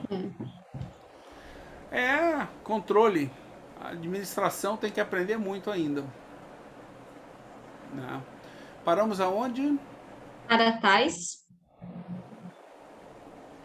homens. Para tais homens eram necessários. Não, pera. Será que eu falei besteira? É Peraí. isso mesmo. Nós tínhamos lido a nota 75, não foi? Em a Gênesis, não lemos. Essa nota não lemos. A gente leu uma nota anterior, 84. acerca da vida futura. Os homens equiparam Deus à natureza, a gente leu. É isso mesmo. Acho que a gente para tem... tais. Tá certo, parou e para. Tá certo, tá certo.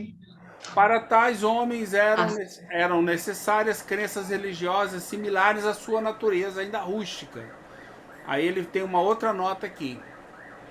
Em A Gênese, Kardec define a história da origem de quase todos os povos antigos se confunde com as suas religiões. A religião era, nesse tempo, um freio poderoso para governar. Aquele trecho, né? Para dar mais força à religião, era necessário apresentá-la como absoluta, infalível e imutável.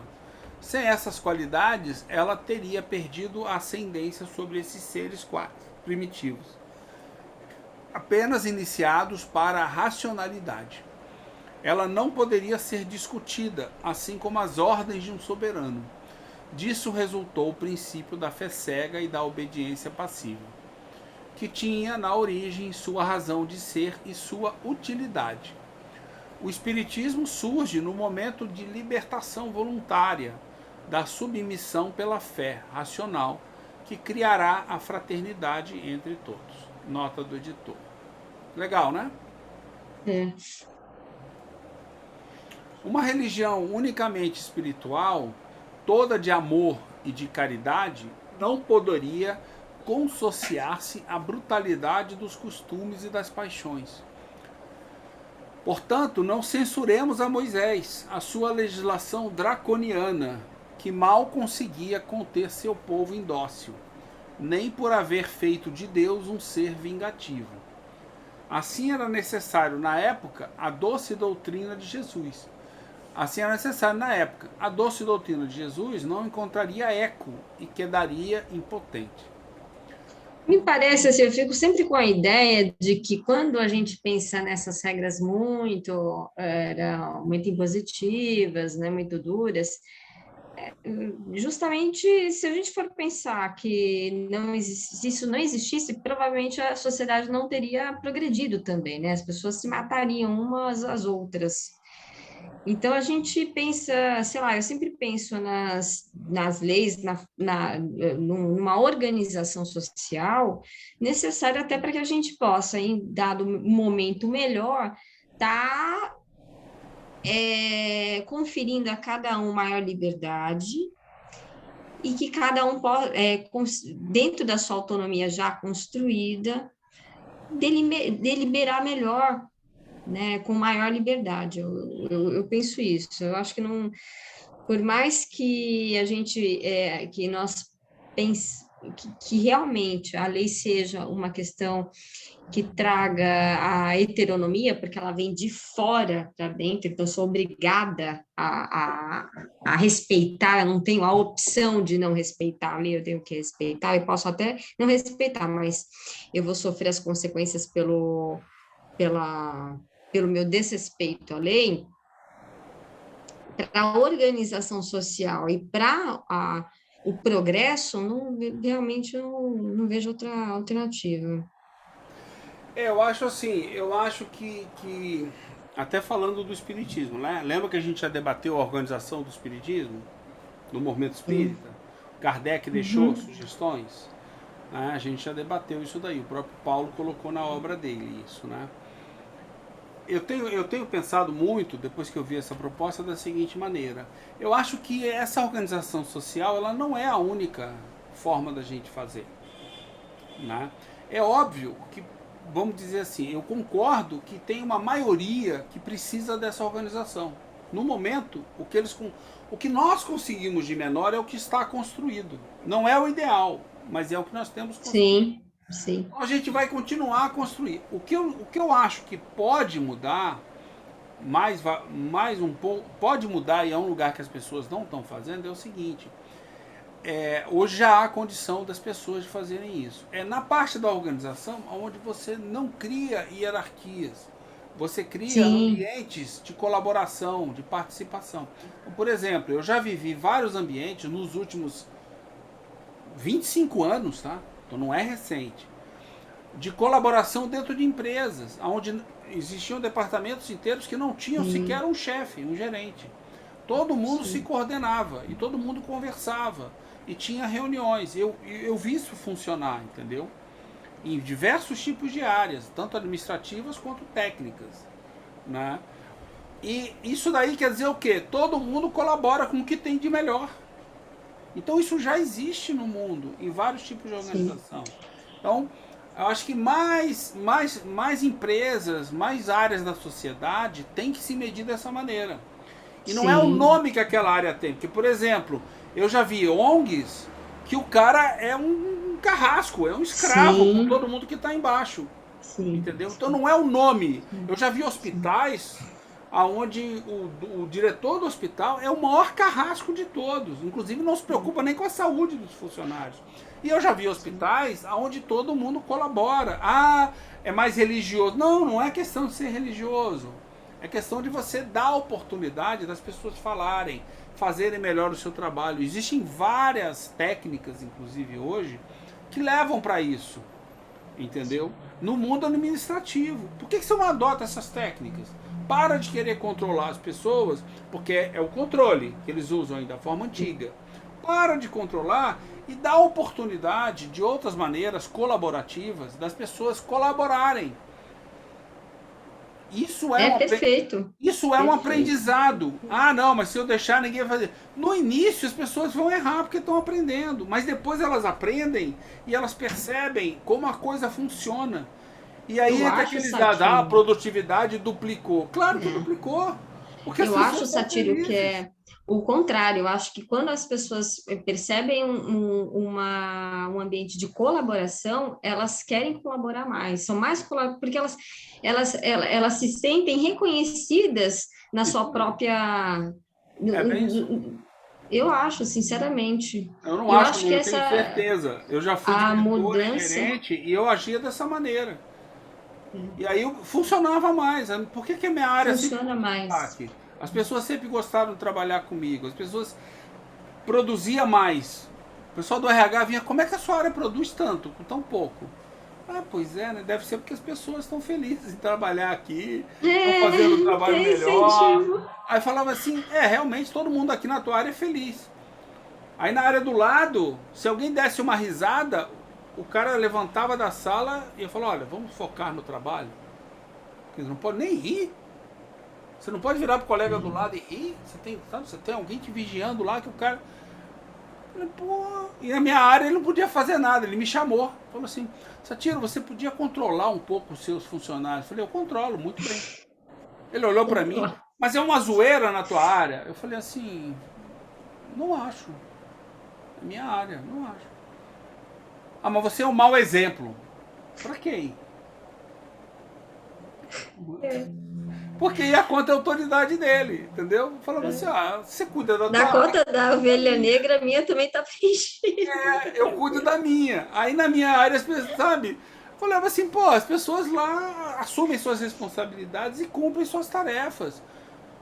Sabe? Ah, mas por que você deixa o cara sair mais cedo? Pô, o cara já acabou o trabalho dele no dia, já entregou, ele quer ir embora mais cedo, ele vai. O dia que precisa ficar até mais tarde, ele fica. Eu não pago hora extra. Entendeu? Então eu não dou hora extra pra ninguém. O cara quer cumprir, cumpre. Quer ficar, fica. Quer ir embora, vai. Não precisa vir amanhã, não vem. Desde que ele esteja em dia com as tarefas dele. Eu tenho que entregar uma série de coisas. É assim que eu funciono. Mas isso não funciona. Eu falei, pra mim funciona. Pra você não deve funcionar. Então, faça do seu jeito. Eu vou fazer do meu, dá licença. E aí ele ficava injuriado comigo. Até que ele aprendeu como funcionava. Ele começou a ver que tinha outra maneira. Graças a Deus, né? Pra ele, não pra mim. Porque eu incomodo. Então é possível de você botar isso, entendeu? Que são técnicas com certeza. você fazer. Tem livros, e você falava, cara, tem livros inteiros escritos sobre isso. Aí eu não li, eu falei, então vou comprar um pra você. Eu fui lá na livraria, comprei o livro e entreguei pra ele. Ó, dá uma lida nesse livro aqui, ó. Pra você ver como é que você pode estar fazendo. O que eu faço não é da minha cabeça. Já falaram sobre isso. Grupos de autogestão. Vai lá e procura. Autogestores. Você vai achar isso um monte de lugar. Isso não é da agora. Isso tem 20 anos, cara. Na época não. Na época tinha uns 20 anos. Foi 2008. 2005, mais ou menos. Tinha uns 20 anos já. Mas as pessoas não usam. É por isso que é interessante essas campanhas sociais, para trazer a conscientização e cada um agir por si, para futuramente a gente poder não haver tanta necessidade de tantos regramentos, né? Porque cada um vai fazer aquilo por si e aí você não precisa ter uma legislação tão rebuscada, burocrática. E se as pessoas compreendem, você vê como a teoria nossa é sábia, né? Quando você compreende o que você está fazendo, tem um entendimento, sabe o que é o bem, que aquilo é o bem para todo mundo e para você também, não é mais fácil você fazer? Coisa engraçada, né? Nossa, muito Como é fácil de você fazer, né? As coisas. Agora vocês voltam para a questão das multas, né? Que aí não precisava de tantas multas. Eu concordo.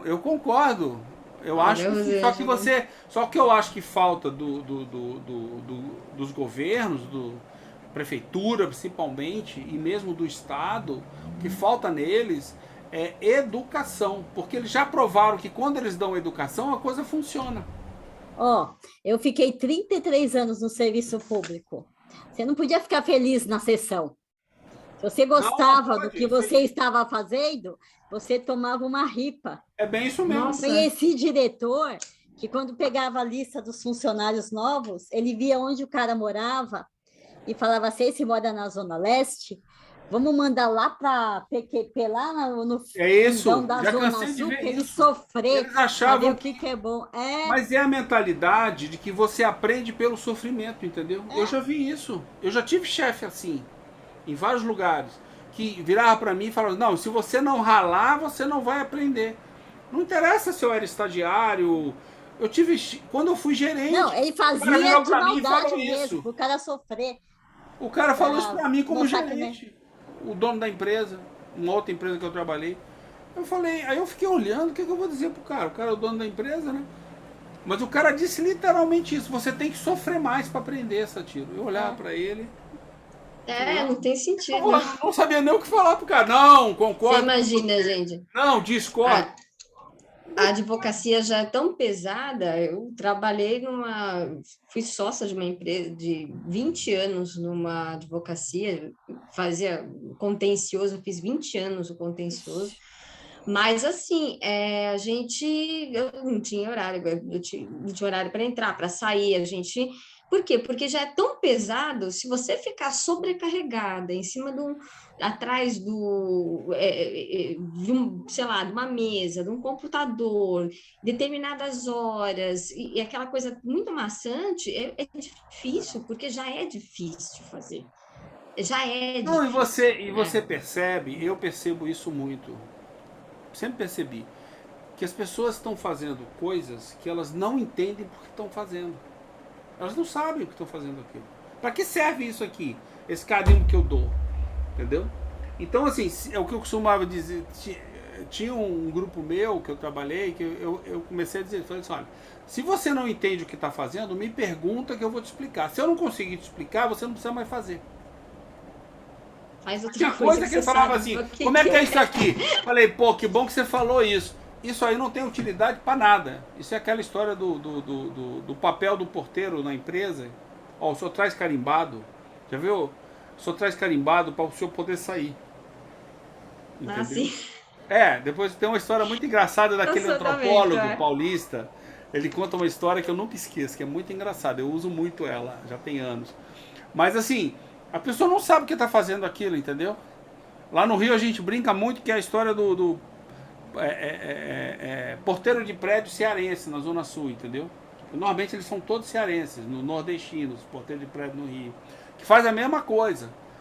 Ó, o senhor vai para onde? Não, vou fulano. E fulano, e o senhor tem uma identidade? Eu falei, por que você quer identidade, pô? Pega o interfone, telefona lá em cima e o cara entra. E o cara não, quer ver identidade, quer... Os caras assim que você pega, né? Então, assim, cria-se regras que não servem para nada, só para ocupar o tempo do cara, entendeu? A desse antropólogo, para a gente finalizar, é uma prova disso. Aí você bota as pessoas para fazer coisas que não trazem nenhum retorno para a pessoa, né? Eu esqueci o nome dele, aquele gordinho, ele é famoso, né? Tá aí, antropólogo paulista, eu esqueci o nome dele. Ele fala muito engraçado, tem vídeos no YouTube, uma hora dessa eu mando para vocês. Aí ele conta uma história que eu nunca esqueci. Eu vi uma palestra dele até num evento na Xerox, mas ele já contou em vários lugares essa história. Que ele fala assim, não, porque eu cheguei numa empresa para conversar com o dono da empresa. Aí quando eu cheguei na porta, o senhor é... Aí o cara disse que perguntou para ele falou, não, eu sou o fulano, esqueci o nome dele, né? E o fulano lá, o presidente está me esperando para conversar, eu tenho um horário com ele, senhor. Aí disse que fui pro elevador. Falei, não, o senhor volta aqui, por favor. Não é assim. Aí pegou um papel, entregou para ele e falou assim, quando o senhor voltar, o senhor pega uma assinatura que o senhor esteve lá, por favor. E me traga o papel aqui. Ele pegou o papel, botou no bolso, subiu, fez a reunião. Quando ele entrou no elevador, voltando para baixo, ele se tocou que ele não tinha pego a assinatura, mas não deu importância. Aí ele chegou na portaria e falou, olha, explicou a situação. Ó, eu tive lá com ele e tal, mas infelizmente não deu. O senhor não pode sair da empresa. Ele disse que ele parou, o senhor tem que voltar lá e pegar a assinatura para o senhor ser liberado. Mas deixa eu entender, por que isso? O senhor pode pegar o telefone. Não. A regra é o seguinte, o senhor traz o papel assinado. Aí ele falou assim, olha, eu vou pegar a assinatura, mas me explica aí, me explica como é que é o processo. Por que isso, né? O senhor pega o papel assinado. Falei, e o senhor faz o que com esse papel? Ah, eu coloco, os de hoje eu coloco naquela caixa. E aí depois o senhor faz o que com essa caixa? Ah, essa caixa eu levo e armazeno ela lá no escritório lá atrás. Ah, o senhor tem um escritório para armazenar Os papéis? Os papéis? Não, eu tenho lá atrás um escritório. Falei assim, e o que faz com isso? Ó, para ser sincero, eu não sei o que eles fazem com esse papel. Porque, inclusive, não tinha uma sala, mas começou a acumular um monte de caixa todo dia, imagina. E eu vou guardando lá. Alguém disse para ele que tinha que ter assinatura, mas não disse o que fazer com a assinatura. Ele guarda e guarda a caixa lá atrás. Entendeu? Aí ele falou assim, e o quartinho tá cheio? Já, nós já tô no terceiro quarto cheio de caixa. Ele tá, todo canto que ele acha, ele sai enfiando caixa. Ele ficou com essa impressão. Aí falou, não, tá bom, obrigado por explicar, né? Aí ele falou, vou lá pegar. Disse que ele virou a curva do elevador, pegou o papel, rabiscou. Botou, olha, encontrei com ele no elevador. Aí entregou, falou, agora o senhor pode sair.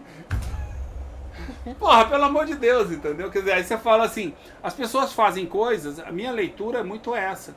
E elas não entendem o que estão fazendo, entendeu? Por que estão fazendo? Mas é isso mesmo. Agora, tem locais onde você tem que obrigar a pessoa a ter uma saída, porque é questão de segurança. Hoje em dia, infelizmente, existe isso. Entendeu? Sim. Então você entrega um crachá e a pessoa tem que sair com o crachá.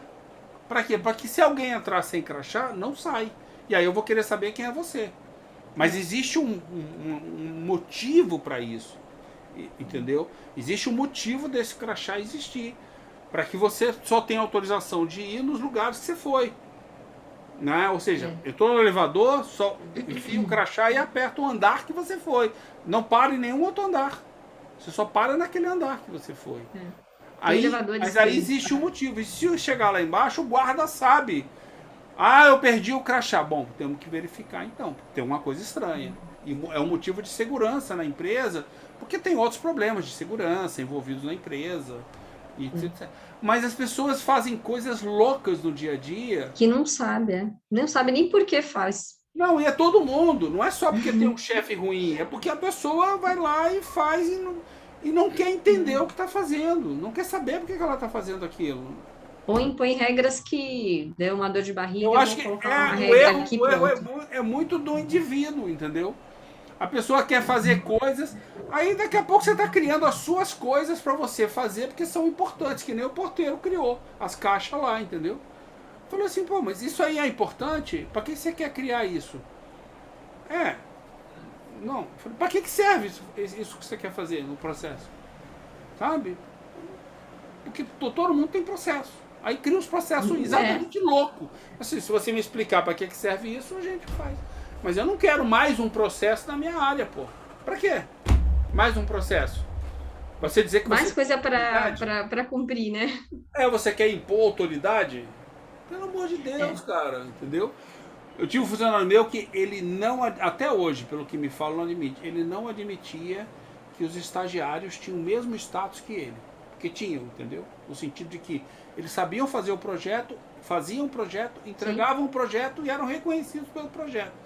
Que eram projetos semelhantes ao dele. Ele queria que os estagiários fossem subordinados a uma das 3 gerências que estavam embaixo de mim. Ele era uma das gerências. Os outros 2... Quer dizer, tirava autonomia. Então, quando ele tinha estagiário, ele queria que o cara respondesse para ele. Eu falei assim, cara, pelo amor de Deus, para que você quer que o estagiário responda para você? Não, e se você ajudar o cara a fazer o trabalho. Que ótimo que o cara consegue fazer, né? E não ficar cobrando o cara a cada 10 minutos que ele Que ótimo! Deixa o cara trabalhar, porra. Eu falei assim, deixa o cara ótimo. trabalhar, cara. O cara vão ficar... Olha, ele fazia isso, mas ele fazia, você sentia num contragosto, porque ele queria que as pessoas respondessem a ele. Eu falei, cara... Você como gerente serve a ele, é o contrário. Você não é servido. Você serve a ele. Você facilita para que ele trabalhe. Você está criando uma dificuldade, deixa o cara trabalhar. Servir é isso, ajudar os outros a ter entendimento, a saber fazer as coisas. Agora, você não tem o que fazer, peraí que eu já arrumo coisa para você fazer. Tem coisa aí você vou arrumar uma coisa que você não sabe fazer, porque eu vou te ajudar a fazer. Aí eu ficava arrumando coisa pra ele. Eu falei, pô, enquanto você estiver ocupado, você não tá enchendo o saco do teu pessoal. Falei, pô, não muda nada se o cara é estagiário, se o cara é funcionário. Que bom que faça. Faz cada vez melhor. É entregar feito. Aí ele queria cobrar horário de entrada. De lógico. Amigo, na minha área não tem ponto. Depois que eu consegui eliminar isso, você vem querendo fazer isso... Eu falei, não vai dar certo. Isso não vai dar certo aqui, eu falei pra ele. Aí eu tive uma conversa séria com ele com a ajuda do RH, entendeu? Que a sua área controle realmente... não funciona. Eu falei, controle não traz o resultado, é só olhar para as outras áreas em volta. Entendeu? Pelo amor de Deus, cara, quantos projetos a gente entrega? Tem projeto que é feito pela estagiária. Qual o problema? É uma pessoa que sabe fazer e entrega exatamente o que a empresa... Qual o problema se o dono da empresa elogiou ela porque ela fez o trabalho? Que bom, né? Tá embaixo de você, tá embaixo da gente. Eu fico feliz que o pessoal que tá embaixo entrega o material. É legal. Aí, olha, vou te contar, ele ficou na empresa mais uns 4, 5 anos depois que eu saí. E todo mundo falava a mesma coisa dele. Diz que quando ele foi chefe sozinho, Diz que foi um caos, ninguém queria Inferno. trabalhar com ele. Porque é verdade, né? Se você tiver opção, empresa privada, né? Você não vai trabalhar com aquele cara. A primeira chance que você tiver, você quer ir para outro departamento. E diz que aconteceu isso. Ninguém queria trabalhar com ele. Ele tinha 5 vagas e ele não conseguia preencher nenhuma vaga. Falei, pô, cara, depois de 5 anos comigo, não conseguia aprender nada. Não conseguia aprender nada. Não conseguia aprender absolutamente nada. Agora eu vou fazer do meu jeito. Falei, tá bom. Sabe, depois de uns anos, eles foram liberados e colocados em áreas diferentes. Pelo amor de Deus, sabe? Cada um na sua velocidade de entendimento, né? Aí as vicissitudes aparecem e você lida com elas da maneira errada. Então vamos em frente. Ok, paramos na medida que o espírito se desenvolveu, certo? Então tá. Até o próximo estudo. Os estudos estão todos atualizados no YouTube, né? Me desculpem aí o atraso. E vou colocar isso no ar agora, junto com o de ontem à noite. Gente, boa noite para vocês. Boa noite, ô. Hoje à tarde tem o ponto final, né? Vocês dois estão, né? Boa noite, foi boa. Vocês dois estão Boa no ponto tarde final, pra né? vocês. Conde e Rosângela, já estão lá. Eu tinha colocado o Conde, Rosângela, esqueci você, desculpa, tá? Quando eu fui botar o Conde, acho que o Conde já estava lá, eu fiquei com a impressão. Aí eu botei você já lá. Hoje começamos a ler e vai ser um veneno desgraçado contra o movimento espírita brasileiro. Tragam o seu melhor fofoca. Tchau. A melhor fofoca é boa. Tchau pra vocês, gente. Boa semana. Tchau, tchau. Até mais. Tchau. Bom apetite.